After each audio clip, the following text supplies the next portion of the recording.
really low. Cool.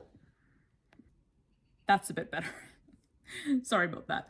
First episode, problems are always a bit of a thing. Anyway, welcome back to Ink and Fig. My name is Alex. Today I'm starting a new series that I hope you're going to enjoy as much as I'm going to.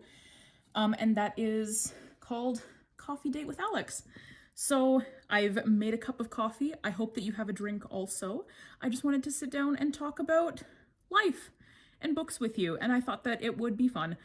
So the idea behind this whole series is that I used to do last year, I was doing vlogs every week, and I really enjoyed doing it, and a couple of my viewers really enjoyed them. But they were, and I have promised in the past that I am trying really hard not to look at like the numbers and stuff like that, but like sometimes it's really hard not to, you know what I mean? So they were performing particularly badly. So I, stopped putting the effort in and I stopped doing them. And as such, I think I stopped filming as much.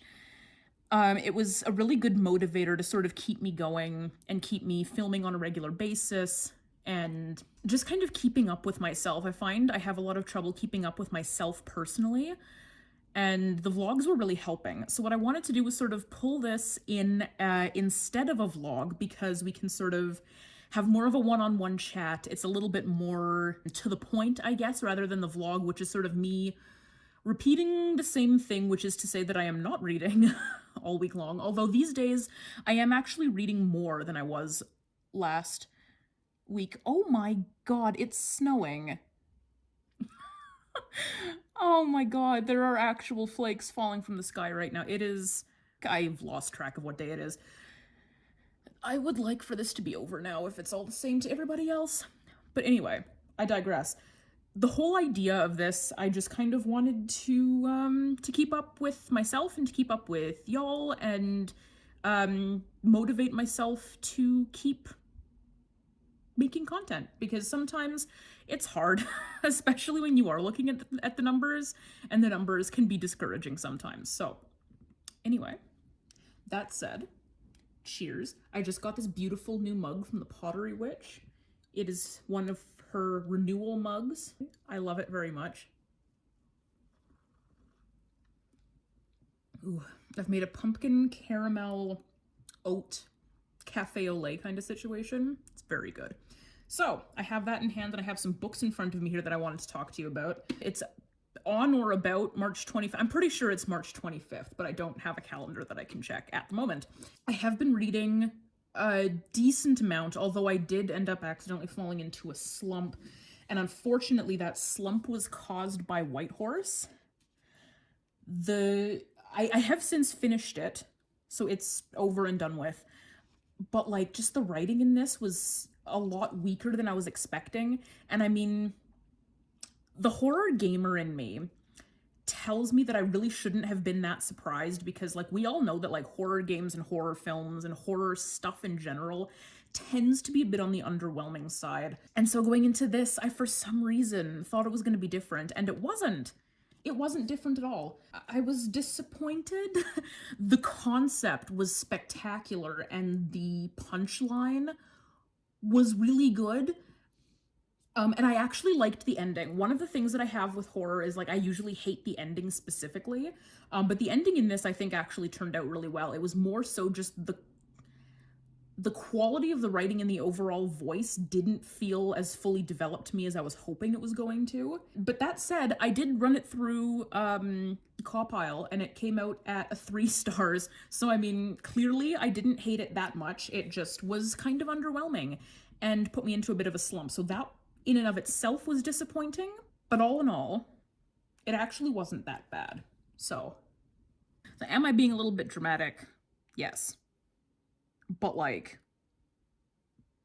I'm still disappointed. Anyway, so I finally finished Whitehorse. That one is now off of my plate. I picked up my last book of the 4. I actually have like slammed through almost all of my books this month. I picked up my last book, which is Six Suspects by Vika Swarup.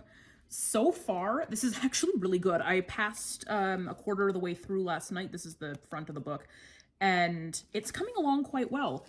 I went into it expecting more of an ensemble cast kind of setting, wherein like we're in this rich person's home, the guy who's been killed.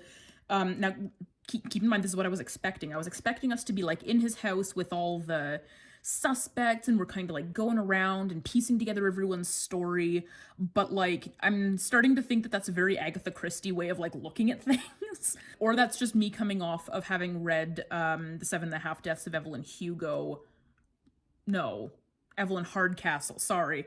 Can you blame me though? Anyway, The 7.5 Deaths of Evelyn Hardcastle I read last year, and that one was very much like that, where we had a murder coming up and we've got an ensemble cast and they're all in a house and they're figuring out everybody's motives and stuff like that.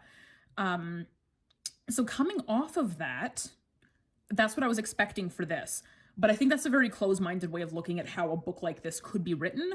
So what we're doing is we have in sort of a prologue that was written like an online news article. We got introduced to the whole problem, the guy that died, what he did leading up to his death, which should have ended in a jail sentence, but someone managed to dodge jail. Now we've got our 6 suspects that they came up with. They like fleeced everybody at the party, found everyone who had guns, and stuck them into a pool of suspects. And now what we're doing is we're going backwards through all of their lives and looking at the days and weeks that led up to the murder, and looking at them as people, what their situation is, what their motives could have been to have committed this crime.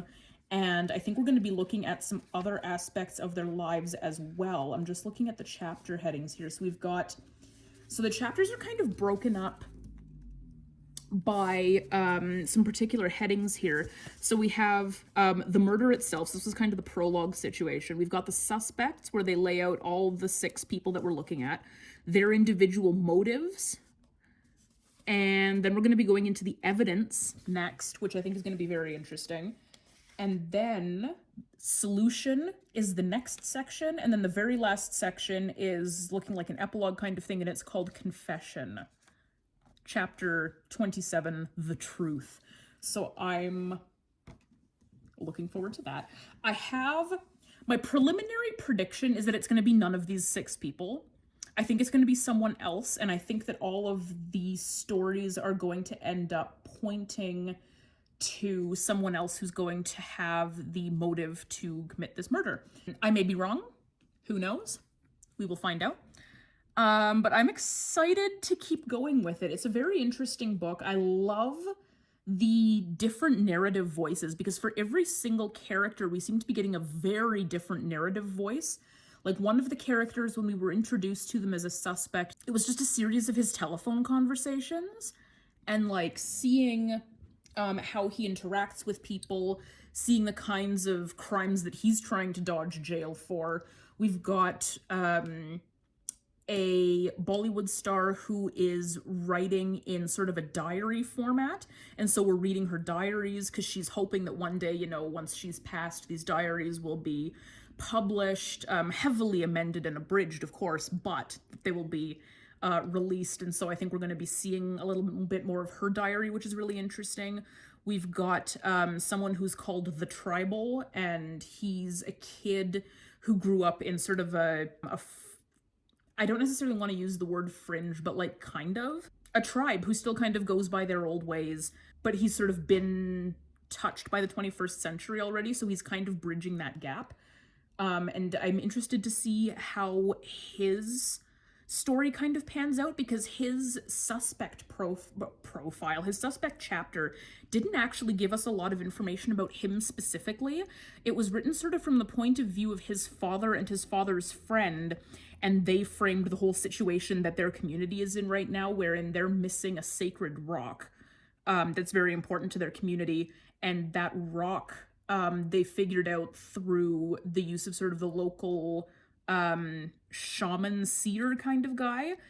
He figured out that it's been added to what I would call a cultural art collection. So it's been stolen and put up in this guy's house as like decoration or whatever. And they need to get this rock back. So they're sending this kid off to find The Rock, but the kid featured almost not at all in his own chapter. So I'm really interested to like meet him for real and like learn more about him, because I feel like we know the least about him so far. There's a mobile phone thief who is like he's sort of hapless is the word I would use to describe him. He's got kind of a penchant for getting himself into trouble. He has just intercepted a briefcase full of money, and I don't know how that's gonna pan into it. And I think the money might be connected to another one of the characters based on like something that was said by one of them, but I'm not 100% sure. So we're gonna see how that, and one of them, who's like this big fancy ass business guy, has been like possessed by the spirit of Gandhi. And I'm like, this is absolutely wild. I love that so much. Like, they're kind of going between whether or not he's possessed and whether or not he has dissociative identity disorder and he's just adopted the personality of Gandhi. But you know what? I'm here for either one of those things, frankly, because I think it's a very, if they are framing him in terms of DID, they're not demonizing either of his personalities. And that's kind of one of the first times we've ever seen that for DID. Like, the big famous thing to do with DID in media is to have like that one demonic personality that goes on a killing spree or whatever. It's really lazy storytelling, and it's disrespectful to a legitimate condition, and you know, it's just not great. So anyway, if that's the angle that they are going to end up taking with that, rather than that he's possessed, because frankly, if he's actually possessed, that's even better. Like, can you imagine Gandhi possessing someone? And this guy is having like a wild ride. Like, he went to jail, and so like Gandhi was in jail, and he like led this whole pacifist movement in it was incredible. Like, so far, really good. I don't think any of those things are necessarily spoilers in terms of the plot, but they are definitely some very fun things that are happening. So do with that what you will. I'm excited to keep going on this. I'm hoping to get through a little bit more of that today, because that kind of leads me into talking about what my life looks like at the moment. My husband is off at a bachelor party today, and he has left me all alone at home, and he is not coming back until the wee hours of the morning, so I am left completely unsupervised today, which means that I am plugging out a number of new videos today, or at least that's the hope. You may recognize this outfit from other videos, and that's because I'm doing a lot of filming today and I'm too lazy to change. I think that's pretty much it, honestly, for now. I just wanted to sit down and have a little catch up on what I've been reading, bitch about the weather, as one does, and have a nice cup of coffee with my friends. So I think that's where I'm going to go ahead and leave you for today. Please go down to the comment section and tell me all about what you're reading right now. I do want to hear all about it, and if it's something that I have read, I would love to hear your thoughts. And if it's something that I should read, I would love to add it to my TBR. I think that is it. Thank you so much for watching, and I will see you in the next one. Bye.